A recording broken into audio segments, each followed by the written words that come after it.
Oh, girl. Hi. Ash, it is so surreal to be talking to you. Hey, let me start that video. Hi. Oh my gosh. Hello. I'm sorry. Hi. I should have better lighting on my face, but I was just running around. We're doing all sorts of videos, and the other ones were audio, and so I was just like, oh, wait, we're getting on a video. Well, I love that you look that amazing last minute adding yourself to a video. Can we talk about Peter Pan hair? Like, oh, God. I'm totally showing it up, too. Very excellent name, might I add. Right? We're the best. Mm-hmm. I feel like if anyone ever calls me Ash, like they must care about me. I don't know. It's just something about it.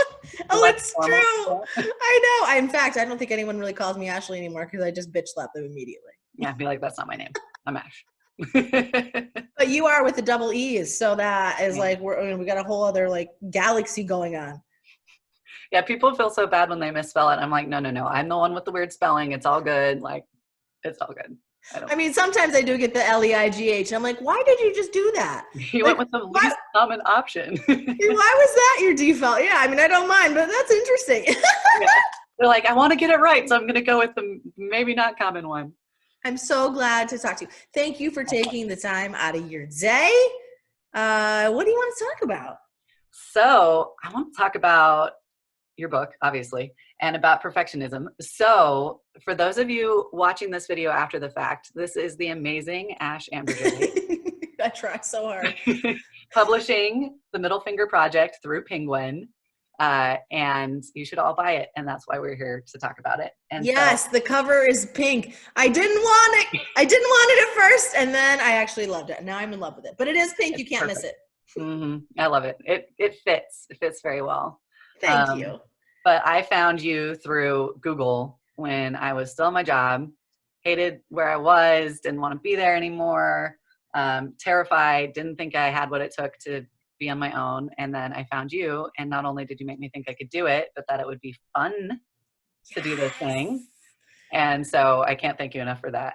Oh my gosh, what a nice gift that is for you to tell me that right now. That's lovely. I'm so glad. That's why it's like everyone needs to buy this book. It was helpful. Thank you. That's great. But yeah, so I wanted to thank you first and then ask you questions. So I started reading the book. You talk a little bit about perfectionism in there, about the dark side of ambition, about how that kind of raises its head when you're kind of out there doing your own thing and building something for yourself.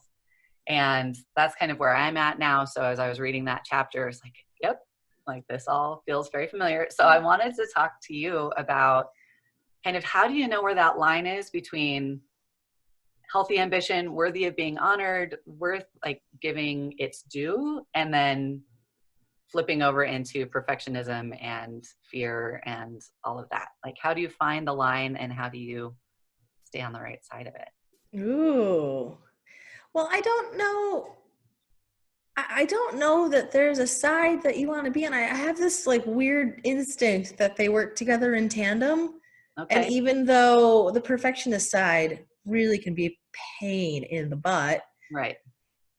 I think it's useful to keep you to standards. I think there is some use to it, but I also think that there's the other side that has to kind of come in to balance that out and say, okay, well, guess what? It's not really ever going to be done. This is the most amazing thing to me. I've done so many projects that I have actually completed to what I thought was like as good as it was going to get. Mm-hmm. And then still the next week, there I am tweaking something, doing something. So iteration is this thing that will happen no matter what. Right. And I love knowing that. So I think that that's the other side of perfectionism is just the acceptance of reality, which is you're going to keep iterating this no matter what. So there's no point. It's kind of like a fool's errand at this point to keep going with trying to make this the best thing it could be, because it will get better. Right. But better is what you're aiming for instead of best. Does that make sense? It does. Yeah. And how did you get to a point where, because you were mentioning, you know, that kind of constant drive of like, if I stop working constantly, this whole thing's gonna implode. Getting to a point of saying like, no, I want to have a life. I want to spend time with my boyfriend. I want to travel. And my business will be just fine if I step back for a second. Like, was there practical stuff that you did to get there and to change that Yeah, girl. in a Yeah, like, lifestyle?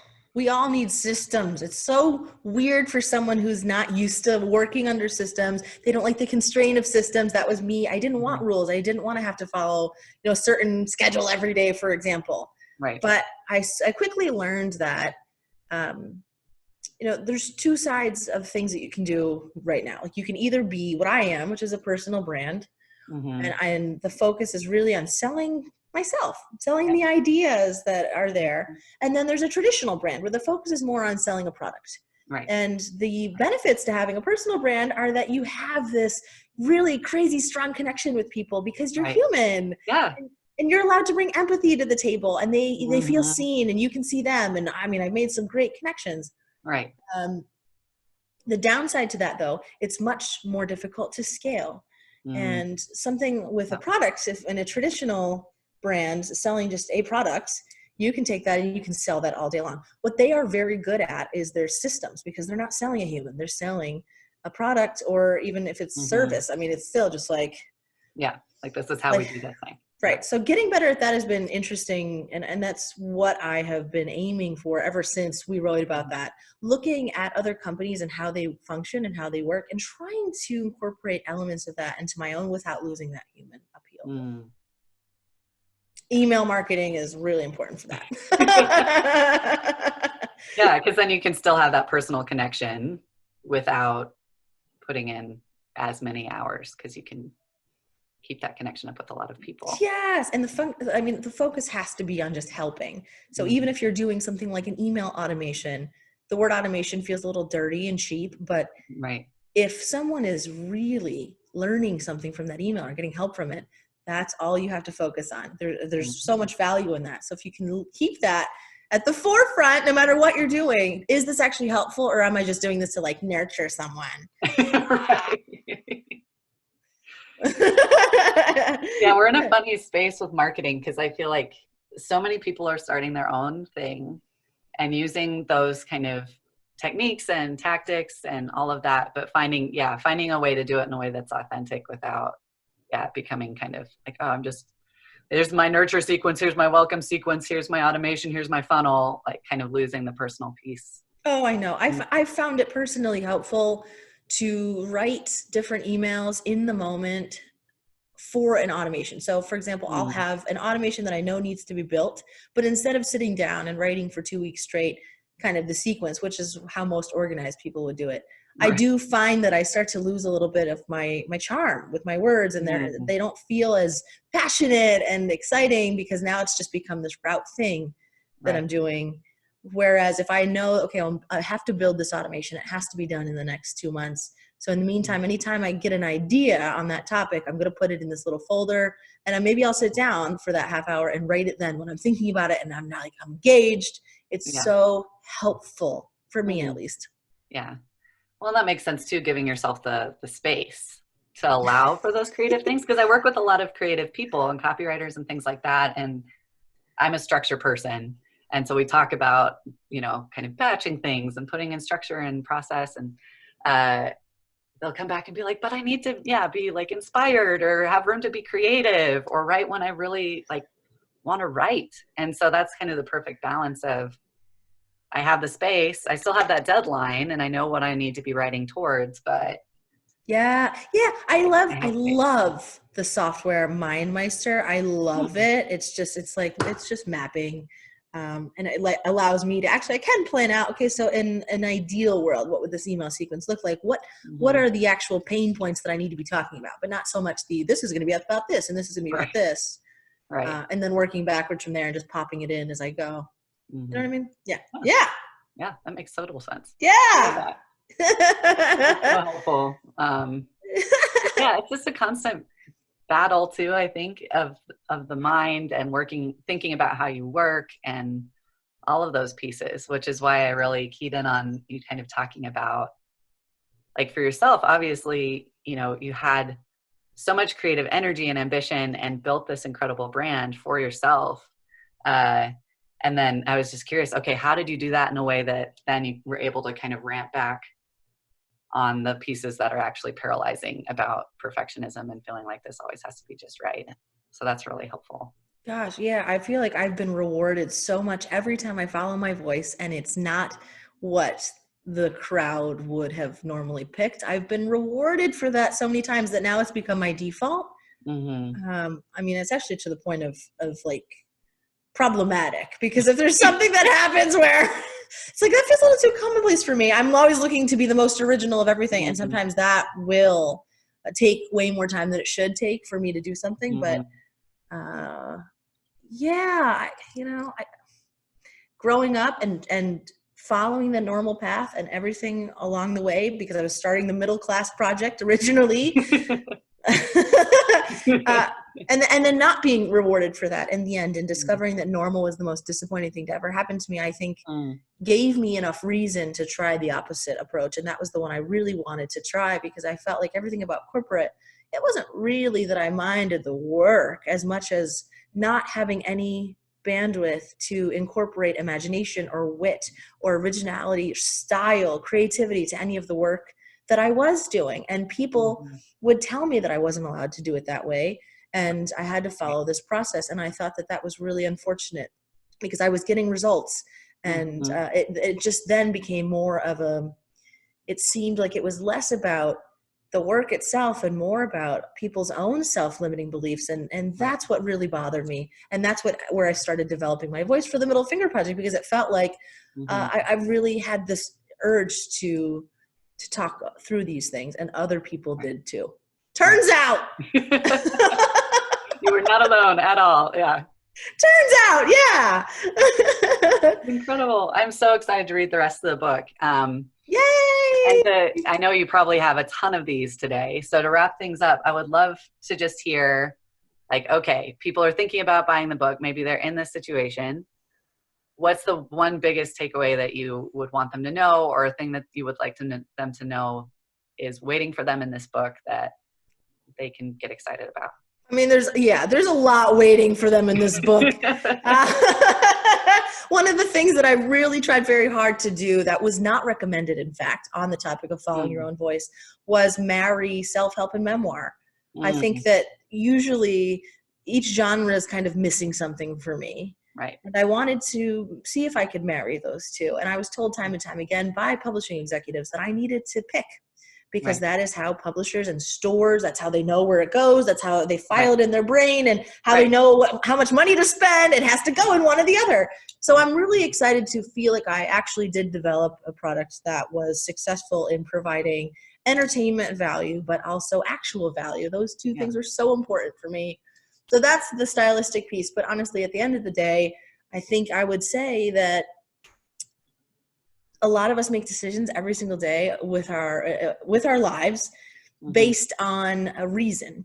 We say, well, I'm not sure if I should start that thing right now because maybe the timing isn't right, or because I don't really know if I'm ready, or maybe, gosh, it's a lot of money, or I don't know if it's going to work out.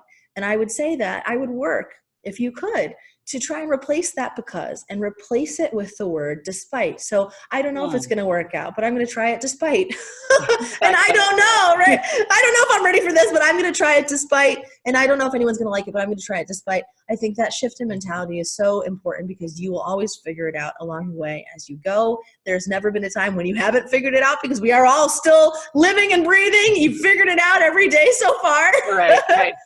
And trusting yourself. Stop asking everyone else for what they think and their advice and whether or not they would. Trust your own ideas and realize that they're good and you're good and you know stuff. And it's helpful for the rest of us to be hearing the things that you know and feel and believe. It's all contributing to the greater conversation. And any person's story in the world is not really about their story, but it's about what it means for the rest of us. And that is so helpful, whether you are writing an Instagram post or an email newsletter or a book. And I really, truly hope that we can hear from all of you about your experiences and what they've meant to you and what they mean for us too. I love that. So I'm so excited to read the rest. Everyone watching this, go buy the Middle Finger Project Woo! everywhere.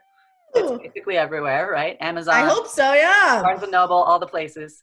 In the church pews. I mean, I'm going to go in and replace the Bibles. They'll just be right there in the back ready for you. Thank you so much, Ash. Like, you are the best. I can't wait. Let me know. Let me know when I can share it with my audience. I'm going to put together a nice little couple of compilations and hopefully share the work that people like you are doing every day, which is so freaking fantastic. It's so great to connect with you. Thank you. You too. This is a dream come true. So thanks for talking with me. Please, girlfriend. I'm always going to be here. Seriously, send me a note. Let us know what's going on. I know Penguin's been very, in the process of like the scheduling things. And amazing. I'm like, okay, I'm not touching it. I don't know. They're on top of it. I'm so impressed by Steph. It's not even funny. Oh, they've been great. I know. They really have been. So send them the link and then we'll take it from there. I'll go through the proper channels. I'll talk to your people. Have my people talk to your people. Oh my God, I know. I have people, at least for now, while we're doing a book launch. Then they're all going to go away and I'm going to be like, oh my God, I need people now. My own inbox again. Yeah. Thank you so much, seriously, for the support and for trusting me to say something to your people. I'm thrilled. I'm so excited. Yay! So have an awesome rest of your day, and I will get to you soon. Thanks, girl. Yay! Yes, 10 more minutes until the next one. Yay! Nice time for a break. I'm gonna go grab the light. Yeah. Awesome. Thank you, woman. Thanks, Ash. Talk to you later. Bye. Bye.